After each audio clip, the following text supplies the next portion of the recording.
Bugun men juda muhim mavzuni tushuntiraman.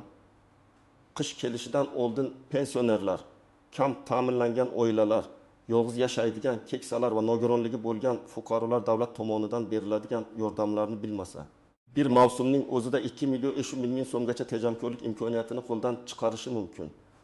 Bu gap shunchaki chiroyli sarlavha emas.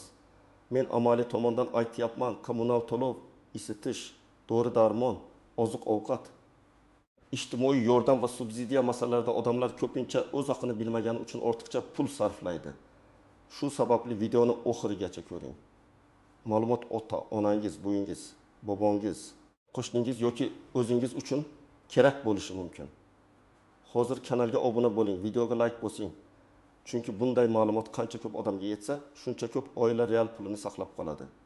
Oldin ko'p narsa odamning o'zi yurib, so'rab, idora eshik qo'qishiga bog'liq edi. Pensioner biror yordam borligini bilmasa, hech kim kelib mana sizga subsidiya, mana sizga kompensatsiya, mana sizga imtiyoz deb tushuntirib bermasdi. Ayniqsa qish mavsumida vaziyat og'irlashadi. Gaz yoki elektr ko'proq ishlatiladi. Ko'mir yoki o'tin kerak bo'ladi. Dori-darmon xarajati oshadi. Sovuqda issiq kiyim, oziq-ovqat zaxirasi, uy ta'miri kabi xarajatlar ham chiqadi. Hozir esa tizim asta-sekin o'zgaryapti. Davlat ijtimoiy himoyani manzilli qilishga harakat qilyapti. Ya'ni yordam hamma uchun bir xil emas.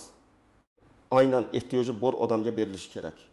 Buning uchun mahalla ijtimoiy himoya bo'limlari, pensiya jamg'armasi, Mayk.uz, inson ijtimoiy xizmatlar markazlari, hokimliklar va boshqa tashkilotlar orqali ma'lumotlar tekshiriladi.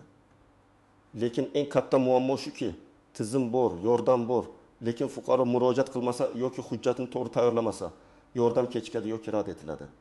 Men pensionerlar bilan ishlashda shuni ko'p ko'raman. Odamlar menga baribir berishmaydi. Bular faqat tanish-bilishlarga, mening pensiyam bor, demak yordam chiqmaydi deb o'ylaydi. Aslida pensiya olishning o'zi hamma yordamdan avtomatik mahrum qiladi degani emas. Ba'zi dasturlarda daromad hisoblanadi.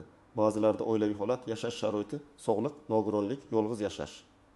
Qaramog'idagi odamlar bor yo'qligi ham hisobga olinadi. Eng muhim o'zgarish shuki, qish mavsumiga tayyorgarlik endi faqat kommunal to'lovni vaqtida to'lang degan masala emas. Ko'plab hududlarda ehtiyojmand oilalarni aniqlash, qish uchun ko'mir, oziq-ovqat, issiq kiyim, tibbiy yordam, uy-joy sharoitini yaxshilash, elektr va gaz bo'yicha qarzdorlikni tartibga solish, subsidiya va kompensatsiya mexanizmlarini qo'llash kabi ishlar olib boriladi. Bularning hammasi bir xil nom bilan yurmasligi mumkin.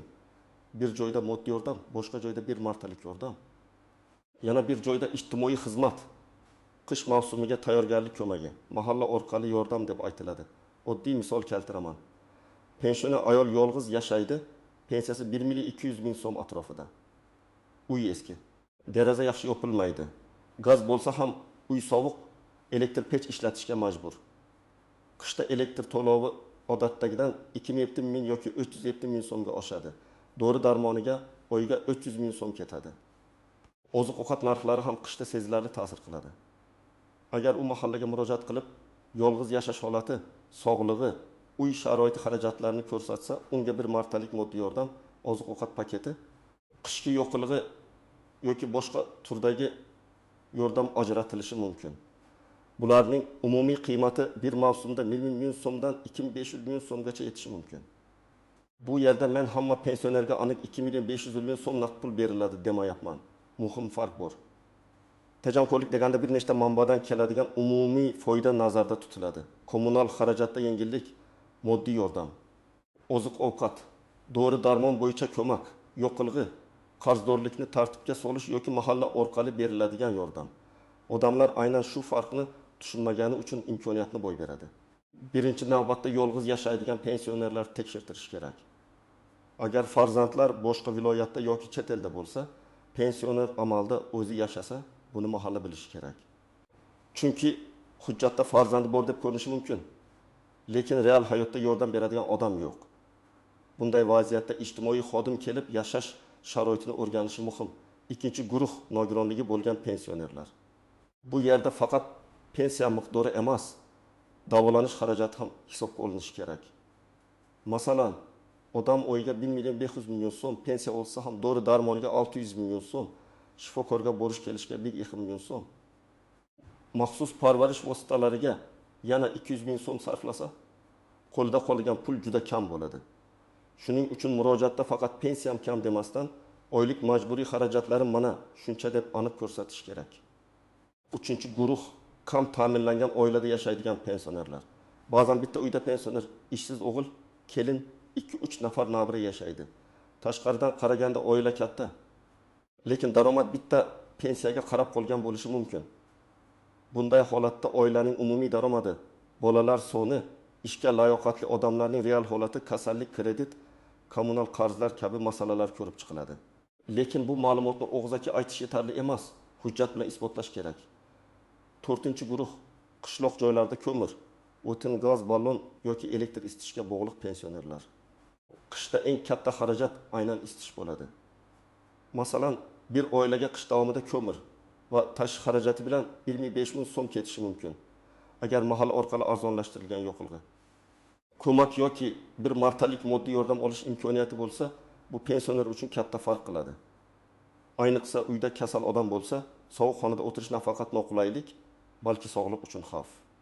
Agar pensionerning daromadi yetarli bo'lsa, uy-joy sharoiti yaxshi bo'lsa, farzandlari doimiy yordam bersa, kommunal to'lovlarda muammo bo'lmasa, dori-darmon xarajatlari katta bo'lmasa, bunday odam uchun manzilli yordam chiqmasligi tabiiy. Bu adolatsizlik emas, chunki manzilli yordam ehtiyoji og'irroq bo'lgan odamga yo'naltiriladi. Lekin men baribir bitta narsani maslahat beraman, odam menimcha. Menga chiqmaydi deb o'zi hukm chiqarmasin. Kamida bir marta mahallaga yoki ijtimoiy himoya markaziga borib, mening holatimda qanday yordamlar bor deb so'rasin. Chunki ayrim imtiyozlar daromadga emas, maqomga bog'liq bo'lishi mumkin. Masalan, nogironlik guruhi, yolg'iz keksalik, urush yoki mehnat faxriysi maqomi, o'quvchisini yo'qotganlik, alohida tibbiy ehtiyojlar kabi holatlar turlicha baholanadi. Birinchi misol. Toshkent viloyatida yashaydigan albattaki yoshli pensioner erkakni tasavvur qilaylik. Pensiyasi 1,4 million so'm. Uyda rafiqasi bilan yashaydi. Rafiqasi kasal. Dori-darmonga oyiga 1,7 million so'm ketadi. Qishda gaz bosimi past bo'lgani uchun elektr isitish ishlatadi. Elektr to'lovi odatda 1,20 ming so'm bo'lsa, qishda 400 ming so'mga chiqadi. 3 oyda ortiqcha elektr xarajati 940 ming so'm bo'ladi. Agar u vaqtida murojaat qilsa, bir martalik moddiy yordam, mahalla orqali oziq-ovqat ko'magi, ehtimol tibbiy yordam bo'yicha yo'naltirish olishi mumkin. Umumiy foyda 1,5 ming so'mdan oshadi. Ikkinchi misol. Qoraqalpog'istonda yoki chekka tumanda yashaydigan yolg'iz ona. Pensiyasi 1,100 ming so'm. Qish uchun ko'mir olishi kerak. Narx va yetkazib berish bilan 1,800 ming so'm chiqadi. U pulni birdan to'lay olmaydi. Natijada sovuq tushganda qarzga ko'mir oladi yoki elektr pech ishlatadi. Elektr xarajati oshadi, qarzdorlik paydo bo'ladi. Agar u sentabr-oktabr oylarida mahallaga murojaat qilganda, qish mavsumiga tayyorgarlik bo'yicha ro'yxatga kiritilishi, yoqilg'i masalasida yordam yoki moddiy ko'mak olish ehtimoli bo'lardi. Kech murojaat qilsa, yordam fondlari tugab qolishi yoki navbat cho'zilishi mumkin. Uchinchi misol. Samarqandda yashaydigan pensioner bu nabiralarga qaraydi. O'g'li ishlash uchun boshqa shaharga ketgan. Pulni har oy yubora olmaydi. Bu pensiyasidan oziq-ovqat, maktab xarajatlari, kommunal to'lov, dori ham qoplaydi. Hujjatda oila a'zolari bor, lekin real daromad yetarli emas. Bunday holatda bu men yolg'iz emasman, demak menga yordam yo'q deb o'ylamasligi kerak. U oilaviy daromadni, bolalar sonini, o'g'ilning vaqtincha ishsiz yoki norasmiy ishlash holatini tushuntirib, mahalla va ijtimoiy himoya organlariga murojaat qilish kerak. 4-misol, pensionerda kommunal qarzdorlik bor. U qarzim bor. Shuning uchun menga hech qanday yordam berishmaydi deb qo'rqadi. Aslida qarzdorlikning o'zi ham ijtimoiy muammoning belgisi bo'lishi mumkin. Men bunday vaziyatda darhol yashirinib yurmaslikni maslahat beraman. Kommunal tashkilotga borib, qarzni bo'lib to'lash, hisob-kitobni tekshirtirish, noto'g'ri yozilgan summa bo'lsa aniqlashtirish kerak. Mahallaga ham holatni aytish lozim. Ba'zan odamlar hisoblagich ko'rsatkichini vaqtida bermagani yoki eski qarz noto'g'ri qolib ketgani uchun ortiqcha to'lov qiladi. Birinchi nuans, yordam avtomatik chiqadi deb kutmang. Ayrim ma'lumotlar bazalarida bor.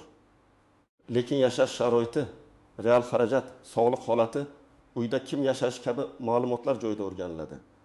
Agar siz murojaat qilmasangiz, tizim sizning muammongizni to'liq ko'rmasligi mumkin. Ikkinchi nuans.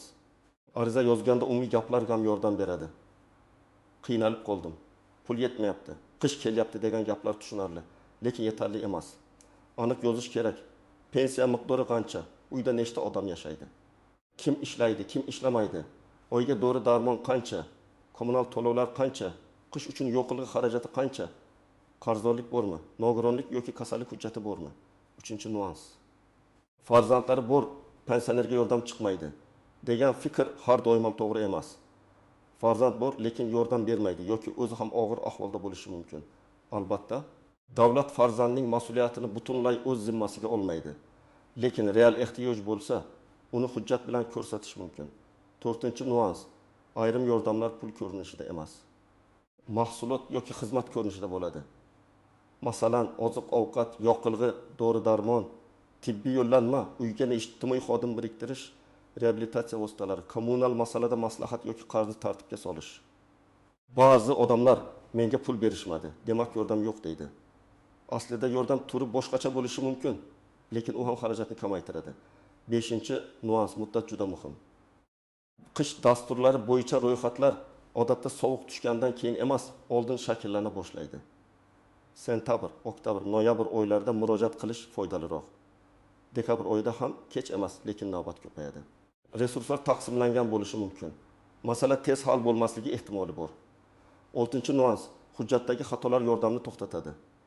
Pasport yoki ID karta ma'lumotlari, doimiy yashash manzili, pensiya turi, nogironlik hujjati, oila tarkibi, telefon raqami noto'g'ri bo'lsa, ariza ko'rib chiqilishi cho'ziladi.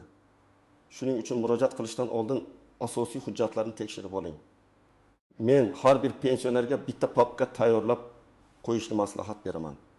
Unda ID karta yoki pasport nusxasi, pensiya guvohnomasi yoki pensiya olishini tasdiqlovchi ma'lumot, nogironlik bo'lsa nogironlik to'g'risidagi hujjat, tibbiy ma'lumotnomalar, dori-darmon chexlari, kommunal to'lov kvitansiyalari, qarzdorlik bo'lsa ma'lumot, uyda yashovchi oila a'zolari haqida ma'lumot, bank kartasi rekvizitlari bo'lishi kerak. Agar odam yolg'iz yashasa, mahalla buni dalolatnoma bilan tasdiqlashi mumkin. Agar farzandlari boshqa joyda yashasa, ularning manzili yoki real yordam bera olmayotgan holati tushuntiriladi.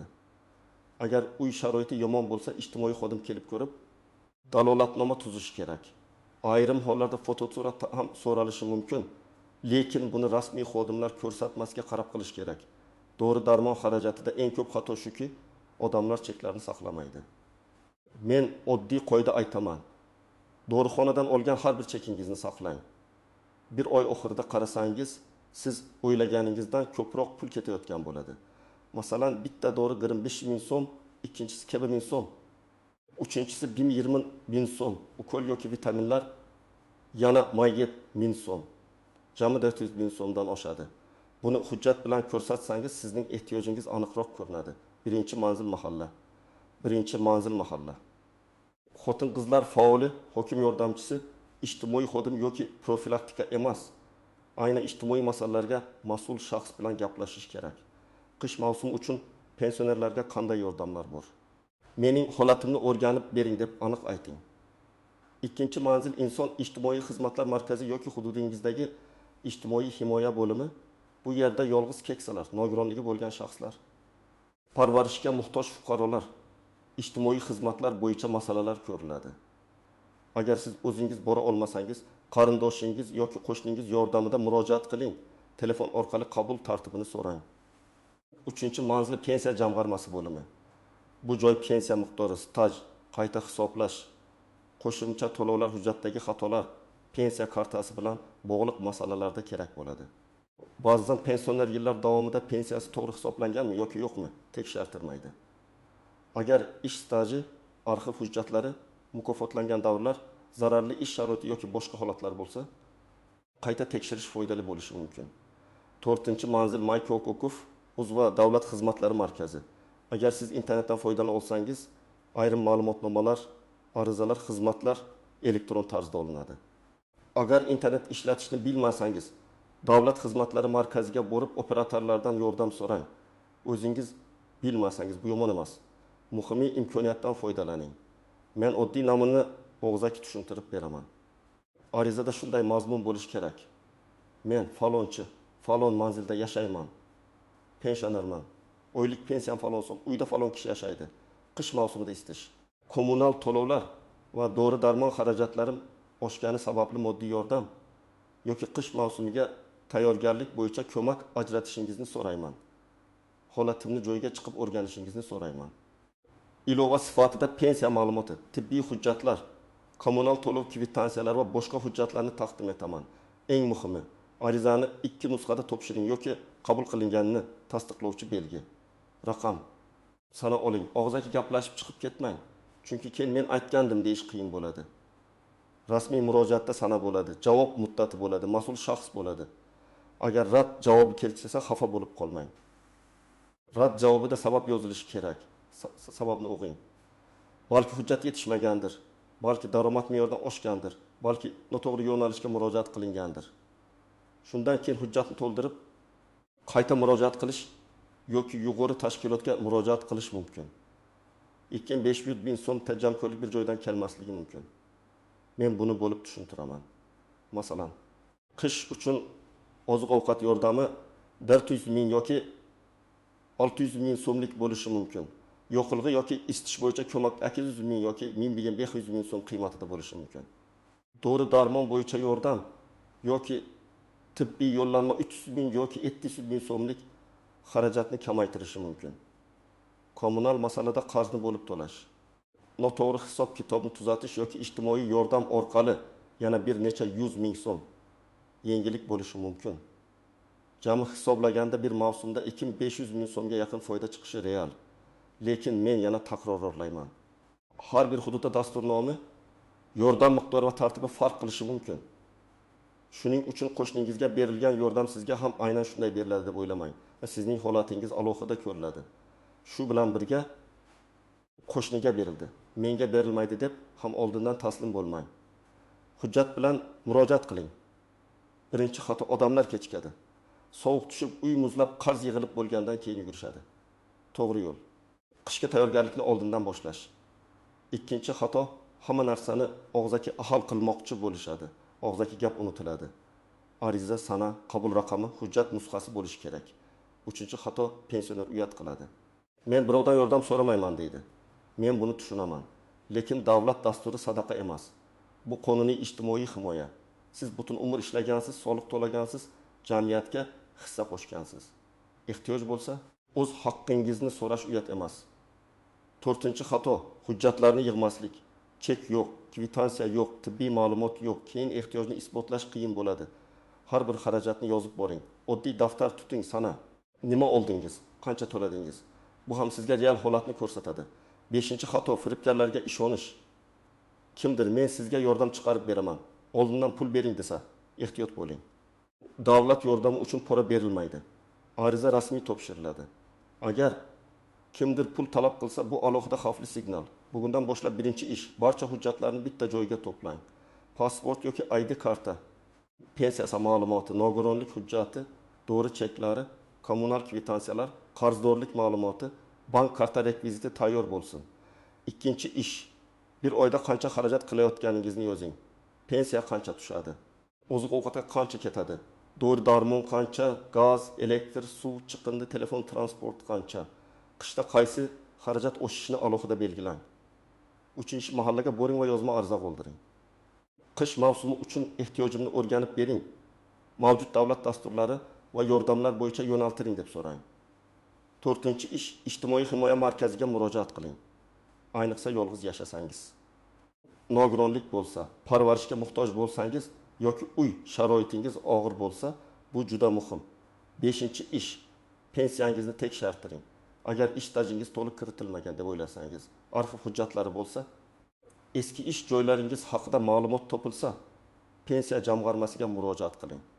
6-ish, javobni kutib nazorat qiling. Ariza topshirilgan sana kim qabul qilgani, qachon javob berilishi kerakligini yozib qo'ying. Javob bo'lmasa, qayta murojaat qiling. Zarur bo'lsa, yuqori tashkilotga yozing. Men bugun aytmoqchi bo'lgan asosiy fikr shuki, pensionerlar qish mavsumida faqat pensiyaga qarab qolmasligi kerak. Davlat dasturlari, mahalla orqali yordam, ijtimoiy xizmatlar, moddiy ko'mak, yo'qligi va oziq-ovqat yordami. Pensiyani qayta tekshirdirish, kommunal xarajatlarni tartibga solish kabi imkoniyatlar bor. Ularning hammasi to'g'ri ishlatilsa, bir mavsumda 2500 ming so'mgacha tejamkorlik bo'lishi mumkin. Eng muhimi, kutib o'tirmang. Hujjat yig'ing, yozma murojaat qiling. Holatingizni aniq tushuntiring. Javobni nazorat qiling. Ota-onangiz yoki qarindoshingiz pensioner bo'lsa, ularga shu ishlarni qilishda yordam bering. Ko'p keksalar internetni bilmaydi. Qayerga borishni bilmaydi. Ariza yozishga tortinadi. Siz ularga yordam bersangiz, bu real pulni, real issiqlikni, real dori-darmon va oziq-ovqatni anglatadi. Sizning hududingizda qish uchun qanday yordamlar berilyapti? Mahallaga murojaat qilib ko'rganmisiz? Natija qanday bo'lgan? Izohlarda yozing. Boshqalar ham tajribangizdan foydalansin. Videoga like bosing.